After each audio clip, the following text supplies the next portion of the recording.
An Essay on Criticism. By Alexander Pope. Alexander Pope. This eminent English poet was born in London, May 21, 1688. His parents were Roman Catholics, and to this faith the poet adhered, thus debarring himself from public office and employment. His father, a linen merchant, having saved a moderate competency, withdrew from business, and settled on a small estate he had purchased in Windsor Forest. He died at Chiswick, in 1717. His son shortly afterwards took a long lease of a house and 5 acres of land at Twickenham, on the banks of the Thames, whither he retired with his widowed mother, to whom he was tenderly attached and where he resided till death. Cultivating his little domain with exquisite taste and skill, and embellishing it with a grotto, temple, wilderness, and other adjuncts poetical and picturesque. In this famous villa Pope was visited by the most celebrated wits, statesmen and beauties of the day, himself being the most popular and successful poet of his age. His early years were spent at Binfield, within the range of the royal forest. He received some education at little Catholic schools, but was his own instructor after his 12th year. He never was a profound or accurate scholar, but he read Latin poets with ease and delight, and acquired some Greek, French, and Italian. He was a poet almost from infancy, he lisped in numbers, and when a mere youth surpassed all his contemporaries in metrical harmony and correctness. His pastorals and some translations appeared in 1709, but were written 3 or 4 years earlier. These were followed by the Essay on Criticism, 1711. Rape of the Lock, when completed, the most graceful, airy, and imaginative of his works, 1712 to 1714, Windsor Forest, 1713, Temple of Fame, 1715. In a collection of his works printed in 1717 he included the Epistle of Eloisa and Elegy on an Unfortunate Lady, 2 poems inimitable for pathetic beauty and finished melodious versification. From 1715 till 1726 Pope was chiefly engaged on his translations of the Iliad and Odyssey, which, though wanting in time Homeric simplicity, naturalness, and grandeur, are splendid poems. In 1728–29 he published his greatest satire, the Dunciad, an attack on all poetasters and pretended wits, and on all other persons against whom the sensitive poet had conceived any enmity. In 1737 he gave to the world a volume of his literary correspondence, containing some pleasant gossip and observations, with choice passages of description, but it appears that the correspondence was manufactured for publication, not composed of actual letters addressed to the parties whose names are given. And the collection was introduced to the public by means of an elaborate stratagem on the part of the scheming poet. Between the years 1731 and 1739 he issued a series of poetical essays moral and philosophical, with satires and imitations of Horace, all admirable for sense, wit, spirit and brilliancy of these delightful productions. The most celebrated is the Essay on Man, to which Bolingbroke is believed to have contributed the spurious philosophy and false sentiment, but its merit consists in detached passages, descriptions, and pictures. A 4th book to the Dunciad, containing many beautiful and striking lines and a general revision of his works, closed the poet's literary cares and toils. He died on the 30th of May, 1744, and was buried in the church at Twickenham. Pope was of very diminutive stature and deformed from his birth. His physical infirmity, susceptible temperament, and incessant study rendered his life one long disease. He was, as his friend Lord Chesterfield said, the most irritable of all the genus irritabile vetum, offended with trifles and never forgetting or forgiving them. His literary stratagems, disguises, assertions, denials, and, we must add, misrepresentations would fill volumes. Yet when no disturbing jealousy, vanity, or rivalry intervened, was generous and affectionate, and he had a manly, independent spirit. As a poet he was deficient in originality and creative power, and thus was inferior to his prototype, Dryden, but as a literary artist, and brilliant declaimer, satirist and moralizer in verse he is still unrivaled. He is the English Horace, and will as surely descend with honors to the latest posterity. How do you find this book? Any thoughts about the book or the author? Any suggestion for improvement?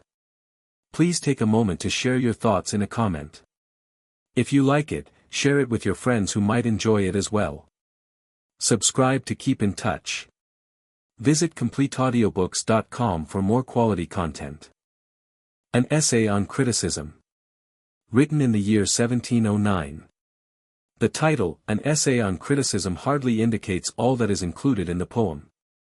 It would have been impossible to give a full and exact idea of the art of poetical criticism without entering into the consideration of the art of poetry. Accordingly, Pope has interwoven the precepts of both throughout the poem, which might more properly have been styled an essay on the art of criticism and of poetry. Part 1. 'Tis hard to say if greater want of skill appear in writing or in judging ill.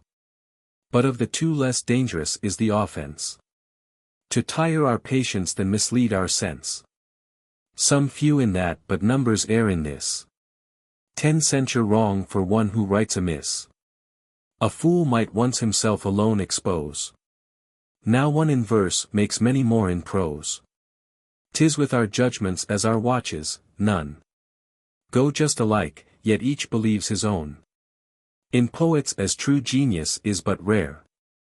True taste as seldom is the critic's share. Both must alike from heaven derive their light.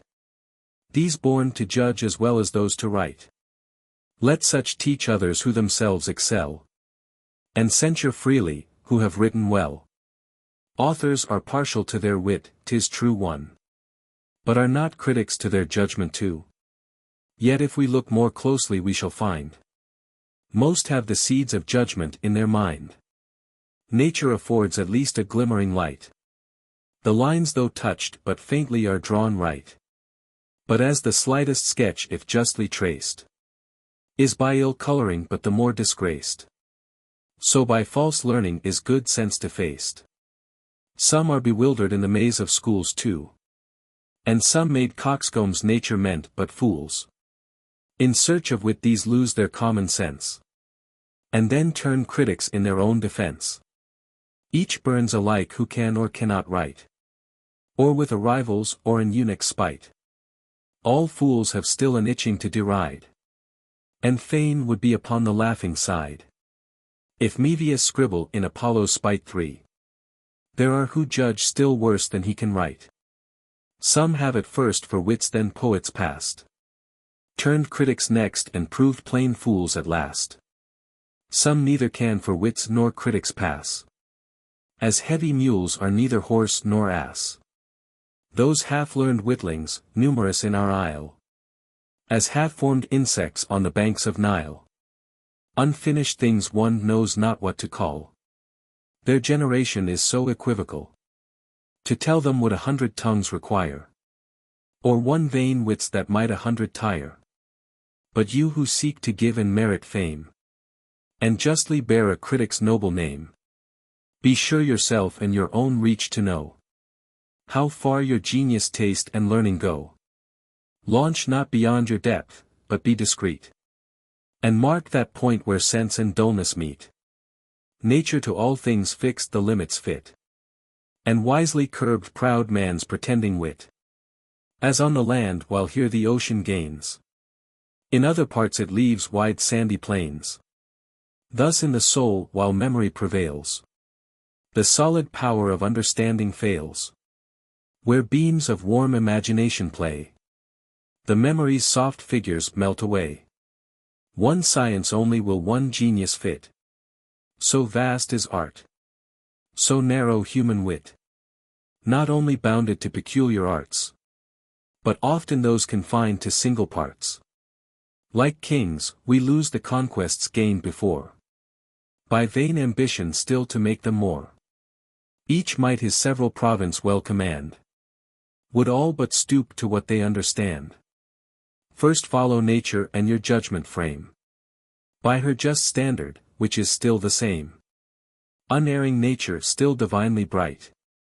One clear, unchanged and universal light. Life force and beauty, must to all impart.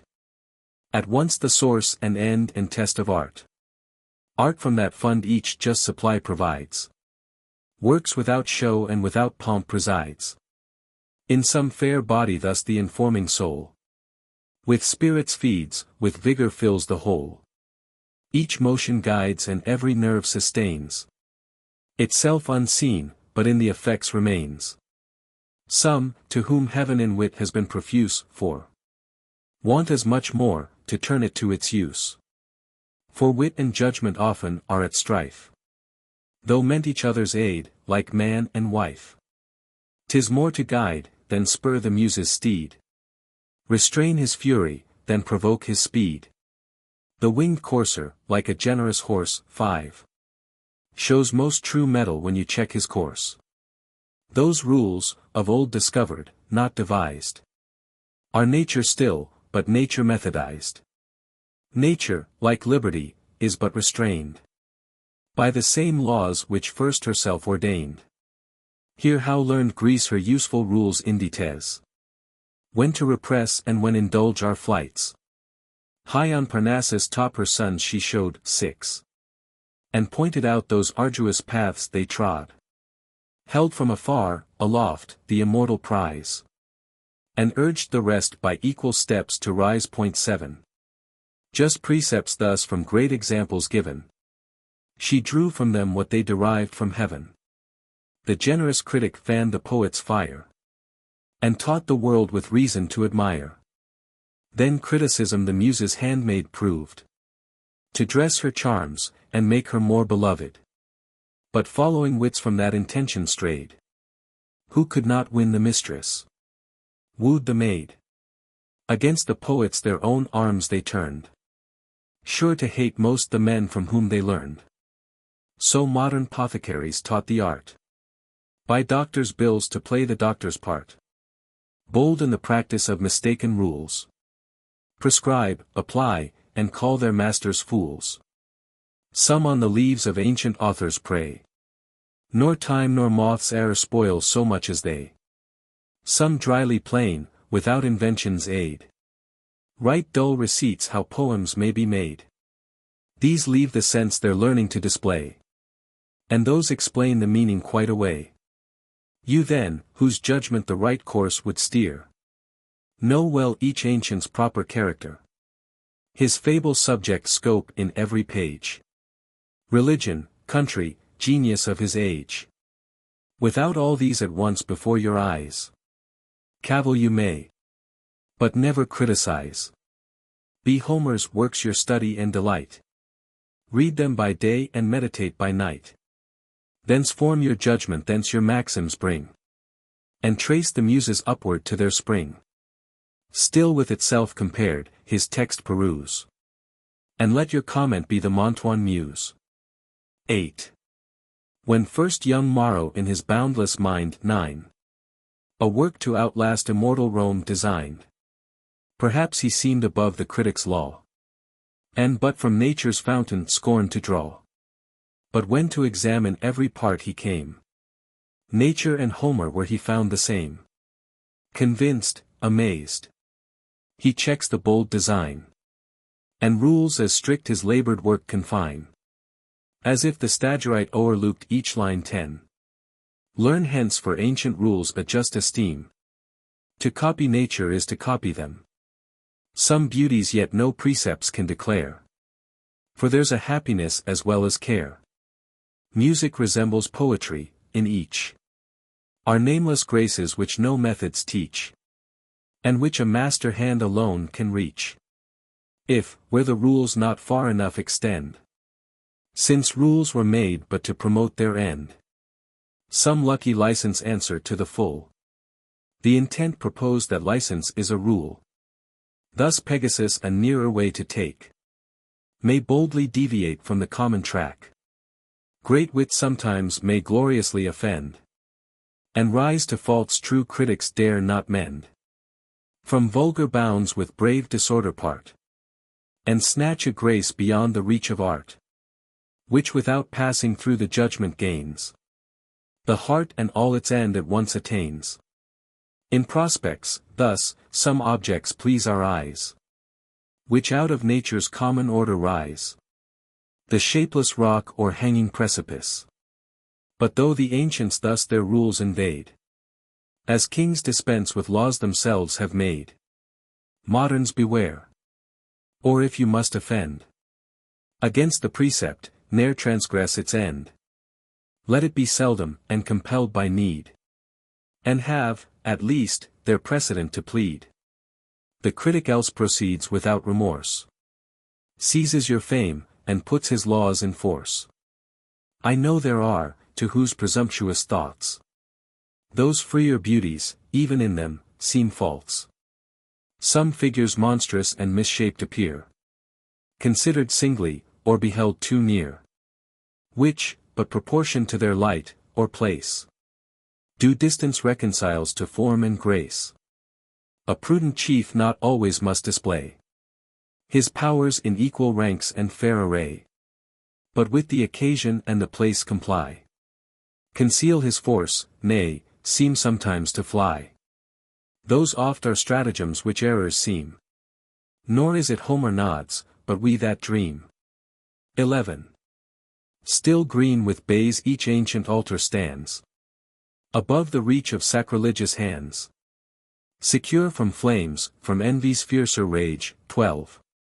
Destructive war, an all-involving age. See, from each clime the learned their incense bring.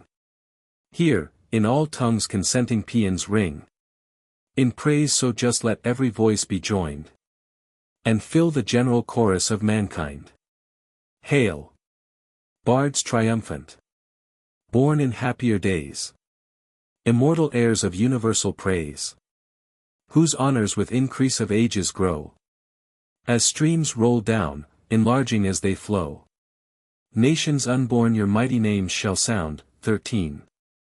And worlds applaud that must not yet be found. Oh, may some spark of your celestial fire, the last, the meanest of your sons inspire, that, on weak wings, from far pursues your flights, glows while he reads, but trembles as he writes. To teach vain wits a science little known, to admire superior sense, and doubt their own. Part 2. Of all the causes which conspire to blind man's erring judgment and misguide the mind, what the weak head with strongest bias rules is pride, the never-failing vice of fools. Whatever nature has in worth denied, she gives in large recruits of needful pride. For as in bodies, thus in souls, we find what wants in blood and spirits, swelled with wind. Pride where wit fails steps into our defense, and fills up all the mighty void of sense. If once right reason drives that cloud away, truth breaks upon us with resistless day. Trust not yourself, but your defects to know. Make use of every friend, and every foe. A little learning is a dangerous thing.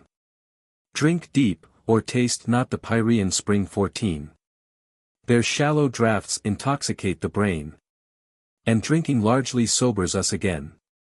Fired at first sight with what the muse imparts, in fearless youth we tempt the heights of arts, while from the bounded level of our mind, short views we take nor see the lengths behind, but more advanced behold with strange surprise new distant scenes of endless science rise. So pleased at first the towering Alps we try, mount o'er the valles and seem to tread the sky. The eternal snows appear already past, and the first clouds and mountains seem the last. But those attained we tremble to survey, the growing labors of the lengthened way. The increasing prospect tires our wandering eyes. Hills peep o'er hills and Alps on Alps arise. A perfect judge will read each work of wit with the same spirit that its author writ. Survey the whole nor seek slight faults to find, where nature moves and rapture warms the mind. Nor lose for that malignant dull delight, the generous pleasure to be charmed with wit. But in such lays as neither ebb nor flow, correctly cold and regularly low, that, shunning faults, one quiet tenor keep. We cannot blame indeed, but we may sleep. In wit, as nature, what affects our hearts is not the exactness of peculiar parts. 'Tis not a lip, or eye, we beauty call, but the joint force and full result of all. Thus, when we view some well-proportioned dome, the world's just wonder, and even thine, O Rome, 15. No single parts unequally surprise. All comes united to the admiring eyes. No monstrous height or breadth, or length, appear. The whole at once is bold, and regular. Whoever thinks a faultless piece to see, thinks what ne'er was, nor is, nor e'er shall be. In every work regard the writer's end, since none can compass more than they intend. And if the means be just, the conduct true, applause, in spite of trivial faults, is due. As men of breeding, sometimes men of wit, to avoid great errors, must the less commit. Neglect the rules each verbal critic lays, for not to know some trifles is a praise. Most critics, fond of some subservient art, still make the whole depend upon a part. They talk of principles, but notions prize, and all to one loved folly sacrifice. Once on a time La Mancha's night, they say, 16. A certain bard encountering on the way, discoursed in terms as just, with looks as sage, as e'er could Denis, of the Grecian stage. 17. Concluding all were desperate sots and fools, who durst depart from Aristotle's rules. Our author, happy in a judge so nice, produced his play, and begged the knight's advice. Made him observe the subject, and the plot, the manners, passions, unities, what not. All which, exact to rule, were brought about. Were but a combat in the lists left out. What? Leave the combat out, exclaims the knight. Yes, or we must renounce the Stagirite. Not so, by heaven, he answers in a rage. Knights, squires, and steeds must enter on the stage. So vast a throng the stage can ne'er contain. Then build a new, or act it in a plain. Thus critics of less judgment than caprice, curious, not knowing, not exact, but nice, form short ideas, and offend in arts, as most in manners, by a love to parts. Some to conceit alone their taste confine, and glittering thought struck out at every line. Pleased with a work where nothing's just or fit, one glaring chaos and wild heap of wit. Poets, like painters, thus, unskilled to trace the naked nature and the living grace, with gold and jewels cover every part, and hide with ornaments their want of art. True wit is nature to advantage dressed. What oft was thought, but ne'er so well expressed. Something, whose truth convinced at sight we find, that gives us back the image of our mind. As shades more sweetly recommend the light, so modest plainness sets off sprightly wit. For works may have more wit than does them good. As bodies perish through excess of blood, others for language all their care express, and value books, as women men, for dress. Their praise is still, the style is excellent. The sense they humbly take upon content 18. Words are like leaves, and where they most abound, much fruit of sense beneath is rarely found. False eloquence, like the prismatic glass. 19. Its gaudy color spreads on every place. The face of nature we no more survey. All glares alike without distinction gay. But true expression, like the unchanging sun, clears and improves whatever it shines upon. It gilds all objects, but it alters none. Expression is the dress of thought, and still appears more decent, as more suitable. A vile conceit in pompous words expressed is like a clown in regal purple dressed. For different styles with different subjects sort, as several garbs with country town and court. Some by old words to fame have made pretense. Ancients in phrase, mere moderns in their sense. Such labored nothings, in so strange a style, amaze the unlearned, and make the learned smile. Unlucky, as Fungoso in the play, 20. These sparks with awkward vanity display what the fine gentleman wore yesterday. And but so mimic ancient wits at best, as apes are grandsires in their doublets dressed. In words as fashions the same rule will hold, alike fantastic if too new or old. Be not the first by whom the new are tried, nor yet the last to lay the old aside. But most by numbers judge a poet's song, and smooth or rough, with them is right or wrong. In the bright muse though thousand charms conspire, her voice is all these tuneful fools admire, who haunt Parnassus but to please their ear, not mend their minds, as some to church repair, not for the doctrine but the music there. These equal syllables alone require, though oft the ear the open vowels tire, while expletives their feeble aid do join, and 10 low words oft creep in one dull line, while they ring round the same unvaried chimes, with sure returns of still expected rhymes, where'er you find the cooling western breeze. In the next line it whispers through the trees. If crystal streams with pleasing murmurs creep, the reader's threatened, not in vain, with sleep. Then, at the last and only couplet fraught with some unmeaning thing they call a thought, a needless Alexandrine ends the song 21. That, like a wounded snake drags its slow length along. Leave such to tune their own dull rhymes, and know what's roundly smooth or languishingly slow, and praise the easy vigor of a line, where Denham's strength, and Waller's sweetness join. 22. True ease in writing comes from art, not chance. As those move easiest who have learned to dance. 'Tis not enough no harshness gives offense. The sound must seem an echo to the sense. Soft is the strain when zephyr gently blows. 23. And the smooth stream in smoother numbers flows. But when loud surges lash the sounding shore, the hoarse, rough verse should like the torrent roar. When Ajax strives some rock's vast weight to throw, the line too labors, and the words move slow. Not so, when swift Camilla scours the plain, flies o'er the unbending corn, and schemes along the main. 24. Hear how Timotheus varied lays surprise. 25. And bid alternate passions fall and rise, while, at each change, the son of Libyan Jove 26. Now burns with glory, and then melts with love. Now his fierce eyes with sparkling fury glow. Now sighs steal out, and tears begin to flow. Persians and Greeks like turns of nature found, and the world's victor stood subdued by sound.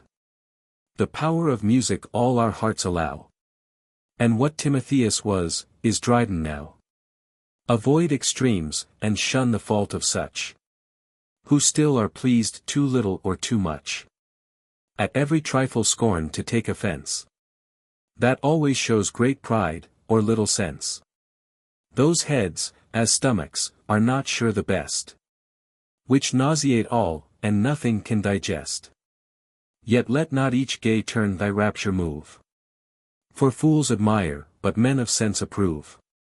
As things seem large which we through mist descry, dullness is ever apt to magnify. 27. Some foreign writers, some our own despise. The ancients only, or the moderns prize. Thus wit, like faith, by each man is applied to one small sect, and all are damned beside. Meanly they seek the blessing to confine, and force that sun but on a part to shine, which not alone the southern wit sublimes, but ripened spirits in cold northern climes, which from the first has shone on ages past, enlights the present, and shall warm the last.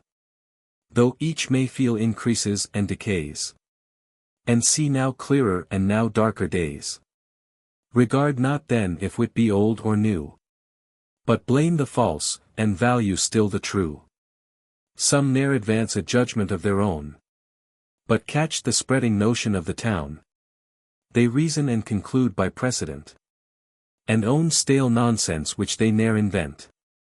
Some judge of authors' names not works, and then nor praise nor blame the writing, but the men. Of all this servile herd the worst is he that in proud dullness joins with quality. A constant critic at the great man's board, to fetch and carry nonsense for my lord. What woeful stuff this madrigal would be in some starved hackney sonetter, or me. But let a lord once own the happy lines. How the wit brightens! How the style refines! Before his sacred name flies every fault, and each exalted stanza teems with thought. The vulgar thus through imitation err, as oft the learned by being singular. So much they scorn the crowd that if the throng by chance go right they purposely go wrong. So schismatics the plain believers quit, and are but damned for having too much wit. Some praise at morning what they blame at night, but always think the last opinion right. A muse by these is like a mistress used. This hour she's idolized, the next abused. While their weak heads, like towns unfortified, twixt sense and nonsense daily change their side. Ask them the cause, they're wiser still they say. And still tomorrow's wiser than today. We think our fathers fools, so wise we grow. Our wiser sons, no doubt, will think us so. Once school divines this zealous I'll o'erspread. Who knew most sentences was deepest read, 28. Faith, gospel, all, seemed made to be disputed. And none had sense enough to be confuted. Scotists and Thomists now in peace remain, 29. Amidst their kindred cobwebs in Duck Lane. 30. If faith itself has different dresses worn, what wonder modes in wit should take their turn? Oft, leaving what is natural and fit, the current folly proves the ready wit. And authors think their reputation safe, which lives as long as fools are pleased to laugh. Some valuing those of their own side or mind, still make themselves the measure of mankind. Fondly we think we honor merit then, when we but praise ourselves in other men. Parties in wit attend on those of state, and public faction doubles private hate. Pride, malice, folly against Dryden rose, in various shapes of parsons, critics, beaux, 31. But sense survived, when merry jests were past. For rising merit will buoy up at last. Might he return, and bless once more our eyes. New Blackmores and new Milbournes must arise, 32. Nay, should great Homer lift his awful head, Zoilus again would start up from the dead, 33. Envy will merit, as its shade, pursue. But like a shadow, proves the substance true. For envied wit, like soul eclipsed, makes known the opposing body's grossness, not its own. When first that sun too powerful beams displays, it draws up vapors which obscure its rays. But even those clouds at last adorn its way, reflect new glories and augment the day. Be thou the first true merit to befriend. His praise is lost who stays till all commend. Short is the date, alas, of modern rhymes, and 'tis but just to let them live betimes. No longer now that golden age appears, when patriarch wits survived 1,000 years, 34. Now length of fame, our second life, is lost, and bare 60 is all even that can boast. Our sons their fathers' failing language see, and such as Chaucer is shall Dryden be. So when the faithful pencil has designed some bright idea of the master's mind, where a new world leaps out at his command, and ready nature waits upon his hand, when the ripe colors soften and unite, and sweetly melt into just shade and light, when mellowing years their full perfection give, and each bold figure just begins to live, the treacherous colors the fair art betray, and all the bright creation fades away. Unhappy wit, like most mistaken things, atones not for that envy which it brings. In youth alone its empty praise we boast, But soon the short-lived vanity is lost. Like some fair flower the early spring supplies, that gaily blooms but even in blooming dies. What is this wit, which must our cares employ? The owner's wife that other men enjoy. Then most our trouble still when most admired. And still the more we give the more required. Whose fame with pains we guard, but lose with ease. Sure some to vex, but never all to please. 'Tis what the vicious fear, the virtuous shun. By fools 'tis hated, and by knaves undone. If wit so much from ignorance undergo, ah! Let not learning too commence its foe. Of old, those met rewards who could excel. And such were praised who but endeavored well. Though triumphs were to generals only due, crowns were reserved to grace the soldiers too. Now they who reach Parnassus' lofty crown, employ their pains to spurn some others down. And, while self-love each jealous writer rules, contending wits become the sport of fools. But still the worst with most regret commend. For each ill author is as bad a friend. To what base ends, and by what abject ways, are mortals urged? Through sacred lust of praise. Ah, ne'er so dire a thirst of glory boast. Nor in the critic let the man be lost. Good nature and good sense must ever join. To err is human, to forgive, divine. But if in noble minds some dregs remain, not yet purged off, of spleen and sour disdain, discharge that rage on more provoking crimes, nor fear a dearth in these flagitious times, no pardon vile obscenity should find.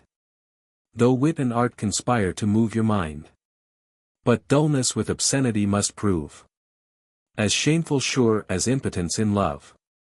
In the fat age of pleasure, wealth, and ease, sprung the rank weed, and thrived with large increase. When love was all an easy monarch's care, 35. Seldom at council, never in a war. Jilts ruled the state, and statesmen farces writ. Nay, wits had pensions, and young lords had wit. The fair sat panting at a courtier's play, and not a mask went unimproved away, 36. The modest fan was lifted up no more, and virgins smiled at what they blushed before. The following license of a foreign reign, 37. Did all the dregs of bold Socinus drain, 38. Then unbelieving priests reformed the nation, and taught more pleasant methods of salvation, where heaven's free subjects might their rights dispute, lest God himself should seem too absolute. Pulpits their sacred satire learned to spare, and vice admired to find a flatterer there. Encouraged thus, wit's Titans braved the skies, 39. And the press groaned with licensed blasphemies. These monsters, critics, with your darts engage. Here point your thunder, and exhaust your rage. Yet shun their fault, who, scandalously nice, will needs mistake an author into vice. All seems infected that the infected spy, as all looks yellow to the jaundiced eye. Part 3. Learn, then, what morals critics ought to show. For 'tis but half a judge's task to know. 'Tis not enough, taste, judgment, learning, join. In all you speak, let truth and candor shine. That not alone what to your sense is due, all may allow, but seek your friendship too. Be silent always, when you doubt your sense. And speak, though sure, with seeming diffidence. Some positive persisting fops we know, who, if once wrong will needs be always so. But you, with pleasure, own your errors past, and make each day a critique on the last. 'Tis not enough your counsel still be true. Blunt truths more mischief than nice falsehoods do. Men must be taught as if you taught them not, and things unknown proposed as things forgot. Without good breeding truth is disapproved. That only makes superior sense beloved. Be niggards of advice on no pretense. For the worst avarice is that of sense. With mean complacence, ne'er betray your trust. Nor be so civil as to prove unjust. Fear not the anger of the wise to raise. Those best can bear reproof who merit praise. 'Twere well might critics still this freedom take. But Appius reddens at each word you speak, 40. And stares, tremendous with a threatening eye. Like some fierce tyrant in old tapestry. Fear most to tax an honorable fool. Whose right it is uncensured to be dull. Such, without wit, are poets when they please. As without learning they can take degrees. Leave dangerous truths to unsuccessful satires. And flattery to fulsome dedicators. Whom, when they praise, the world believes no more. Than when they promise to give scribbling o'er. 'Tis best sometimes your censure to restrain. And charitably let the dull be vain. Your silence there is better than your spite. For who can rail so long as they can write? Still humming on, their drowsy course they keep. And lashed so long like tops are lashed asleep. False steps but help them to renew the race. As after stumbling, jades will mend their pace. What crowds of these, impenitently bold. In sounds and jingling syllables grown old. Still run on poets in a raging vein. Even to the dregs and squeezing of the brain. Strain out the last dull droppings of their sense. And rhyme with all the rage of impotence. Such shameless bards we have, and yet, 'tis true.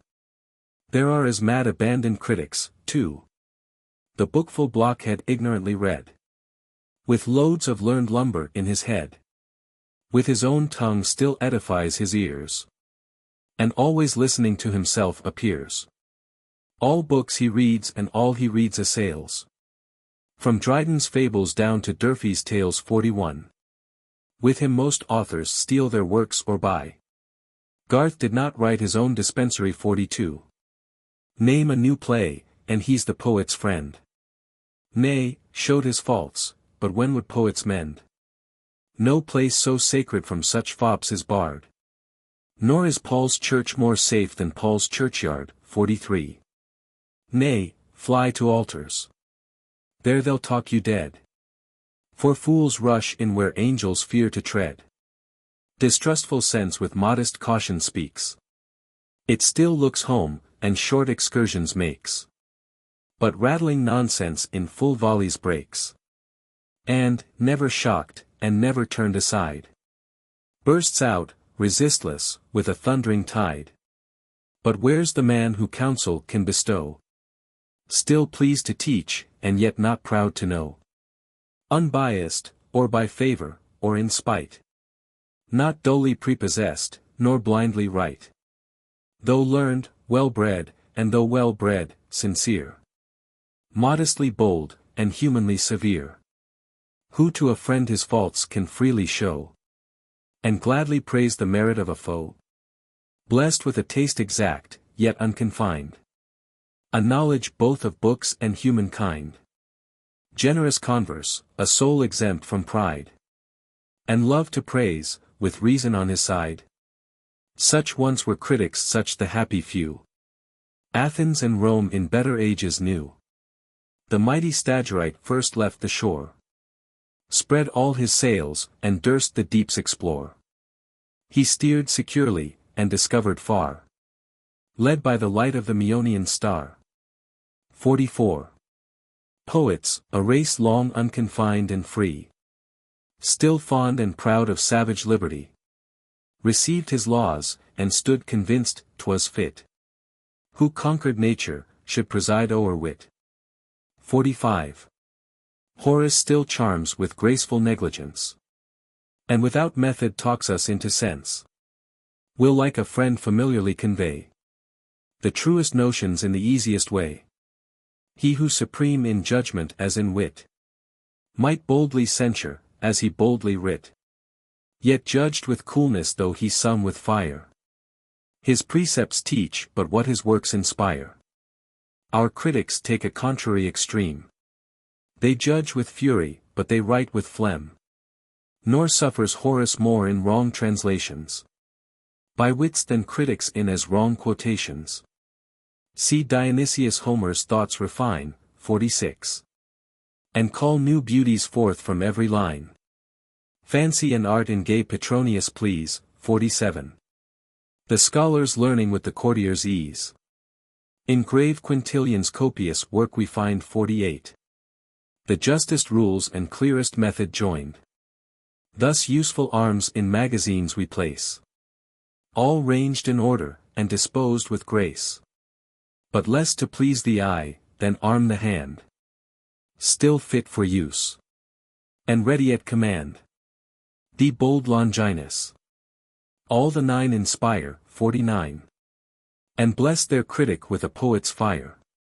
An ardent judge, who, zealous in his trust, with warmth gives sentence, yet is always just. Whose own example strengthens all his laws. And is himself that great sublime he draws. Thus long succeeding critics justly reigned. License repressed, and useful laws ordained. Learning and Rome alike in empire grew. And art still followed where her eagles flew. From the same foes at last, both felt their doom. And the same age saw learning fall, and Rome point 50. With tyranny then superstition joined. As that the body, this enslaved the mind. Much was believed but little understood. And to be dull was construed to be good. A second deluge learning thus o'erran. And the monks finished what the Goths begun. 51. At length Erasmus, that great injured name 52. The glory of the priesthood and the shame. Stemmed the wild torrent of a barbarous age. And drove those holy vandals off the stage. Point 53. But see. Each muse, in Leo's golden days, 54. Starts from her trance and trims her withered bays. Rome's ancient genius o'er its ruins spread. Shakes off the dust, and rears his reverent head. Then sculpture and her sister arts revive. Stones leap to form. And rocks began to live. With sweeter notes each rising temple rung. A Raphael painted, and a Vita sung 55. Immortal Vita. On whose honored brow the poet's bays and critic's ivy grow. Cremona now shall ever boast thy name. As next in place to Mantua, next in fame. But soon by impious arms from Latium chased. Their ancient bounds the banished muses passed. Thence arts o'er all the northern world advance. But critic learning flourished most in France. The rules a nation born to serve, obeys. And Boileau still in right of Horace sways 56. But we, brave Britons, foreign laws despised. And kept unconquered and uncivilized. Fierce for the liberties of wit and bold. We still defied the Romans as of old. Yet some there were, among the sounder few. Of those who less presumed and better knew. Who durst assert the juster ancient cause. And here restored wit's fundamental laws. Such was the muse, whose rule and practice tell. Nature's chief masterpiece is writing well. Such was Roscommon, not more learned than good. With manners generous as his noble blood. To him the wit of Greece and Rome was known. And every author's merit but his own. Such late was Walsh, the muse's judge and friend. Who justly knew to blame or to commend. To failings mild, but zealous for desert. The clearest head, and the sincerest heart. This humble praise, lamented shade. Receive. This praise at least a grateful muse may give. The muse whose early voice you taught to sing. Prescribed her heights and pruned her tender wing. Her guide now lost, no more attempts to rise. But in low numbers short excursions tries. Content if hence the unlearned their wants may view. The learned reflect on what before they knew. Careless of censure, nor too fond of fame. Still pleased to praise, yet not afraid to blame. Averse alike to flatter, or offend. Not free from faults, nor yet too vain to mend. The end.